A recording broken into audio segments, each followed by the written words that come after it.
Hello my dear students, fourth semester के first paper में आपका स्वागत है। तो इसमें हमारा टॉपिक चल रहा था पठन कौशल, जो कि भाषा विकास के लिए महत्वपूर्ण है। तो देख लेते हैं कि वाचन या पठन कौशल का क्या महत्व है। तो पठन या वाचन जीवन के प्रत्येक क्षेत्र में आवश्यक होता है। वाचन या पठन की योग्यता न रखने वाला व्यक्ति अपना अस्तित्व खो देता है, क्योंकि वो अपने विचारों को दूसरे के सामने संप्रेषित नहीं कर सकता। तो दूसरे उसका जो असली अस्तित्व है उसे पहचान नहीं सकते। दूसरी जो इसका महत्व है वो ये है कि वाचन योग्यता के बिना मनुष्य अपने विचारों को अच्छी तरह से अभिव्यक्त नहीं कर पाता। बात वही है, जिससे उसके सामने कई प्रकार की बाधाएं खड़ी हो जाती हैं। कभी कभी क्या होता है कि यदि व्यक्ति अपने विचारों को अच्छी तरह से दूसरों के सामने नहीं रख पाता तो उसे कई तरह की गलतफहमी हो जाती है, जिसके कारण मनुष्य के सामने कई प्रकार की बाधाएं खड़ी हो जाती हैं।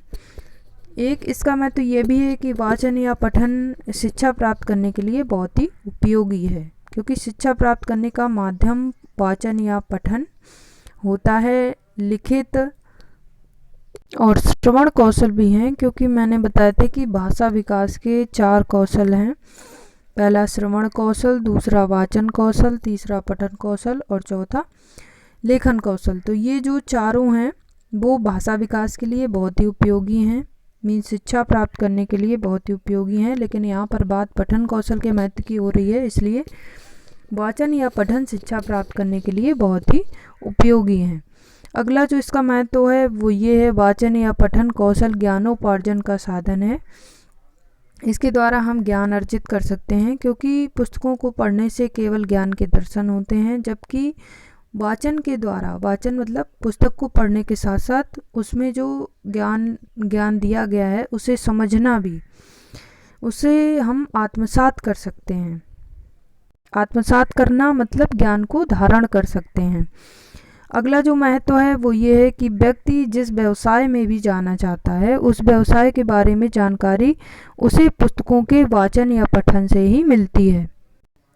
यदि हम सामाजिक दृष्टिकोण से वाचन का महत्व देखें तो सामाजिक दृष्टिकोण से भी वाचन बहुत ही महत्वपूर्ण है, क्योंकि सामाजिक कार्यों तथा दैनिक कार्यों में भी मनुष्य को पठन की आवश्यकता होती है। कहीं उसे अभिनंदन पत्र पढ़ना होता है, कहीं उसे कोई संदेश पढ़ के सुनाना होता है। इस प्रकार के सामाजिक कार्यों में पठन कौशल द्वारा उसकी सामाजिक उपयोगिता बढ़ जाती है, समाज के लिए वह उपयोगी हो जाता है। यदि हम लोकतंत्र की दृष्टि से देखें तो लोकतंत्रात्मकता के लिए भी वाचन या पठन की प्रक्रिया बहुत ही महत्वपूर्ण है, क्योंकि आपने देखा होगा कि चुनाव के दौरान राजनीतिक दलों में भी कई घोषणा प्रकाशित होती रहती हैं।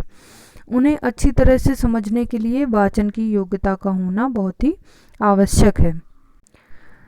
अगला जो महत्व है वो ये है कि वाचन मनोरंजन की दृष्टि से भी महत्वपूर्ण है। व्यक्ति कहीं भी अपनी बोरियत को दूर करने के लिए, चाहे वह यात्रा में हो, चाहे वह दोस्तों के साथ बैठा हो, कहानी, पत्रिका आदि को पढ़कर समय का सदुपयोग कर सकता है। सामाजिक, राजनैतिक, साहित्यिक तथा सांस्कृतिक विकास के लिए भी वाचन या पठन बहुत ही महत्वपूर्ण है। चलिए अब देख लेते हैं वाचन कौशल या पठन कौशल के उद्देश्य क्या हैं। तो सबसे पहला जो उद्देश्य है पठन कौशल का वो है कि बालकों के स्वरों में आरोह अवरोह का ऐसा अभ्यास करा दिया जाए कि वे यथा अवसर भावों के अनुकूल स्वर में लोच देकर पढ़ें। इसका अर्थ ये है कि वो भावों के अनुकूल स्वरों में आरोह अवरोह का उपयोग कर सकें। दूसरा जो इसका उद्देश्य है वो ये है कि बालकों को वाचन के माध्यम से शब्द ध्वनियों का पूर्ण ज्ञान कराया जाता है। वाचन की इस कला से छात्र मुंह व जीवा के उचित स्थान से ध्वनि उच्चारित करते रहेंगे। उन्हें ये पता होना चाहिए कि किस ध्वनि को जीवा या मुंह के किस स्थान से उच्चारित करना है। अगला उद्देश्य वाचन के माध्यम से शब्दों पर उचित बल दिया जाए। जिस शब्द को जोर से बोलना है उसे जोर से बोलें, जिस शब्द को धीरे से बोलना है उसे धीरे से बोलें। अगला जो उद्देश्य है वो ये है कि छात्र पढ़कर उसका भाव समझें तथा दूसरों को भी समझाएं वाचन का एक प्रमुख उद्देश्य है। छात्र जिस पठन सामग्री का पठन कर रहा है या वाचन कर रहा है उसे वह खुद भी समझ सके और दूसरों को भी समझा सके, ये भी पठन कौशल का एक उद्देश्य है। एक उद्देश्य ये भी है कि वह अक्षर, उच्चारण, ध्वनि, बल, निर्गम आदि में संतुलन स्थापित कर सके। किस ध्वनि को किसके साथ कितना बल लगाकर उच्चारित करना है, ये सब उसको पता होना चाहिए। पठन कौशल का उद्देश्य ये भी है कि छात्र विराम, अर्धविराम आदि चिन्हों का प्रयोग समझ सके। वाचन का अगला उद्देश्य है कि छात्र पठित सामग्री का भाव ग्रहण कर सकें, मीन्स उसको अच्छी तरह से समझ सकें। वाचन का एक अन्य उद्देश्य त्रुटियों का निवारण करना भी है। यह शब्द भंडार में वृद्धि करता है और स्वाध्याय के प्रति रुचि जागृत करता है। या कह सकते हैं कि वाचन या पठन से स्वाध्याय की प्रवृत्ति जागृत होती है। तो इस प्रकार हमने देखा कि वाचन या पठन हमारे लिए बहुत ही महत्वपूर्ण है।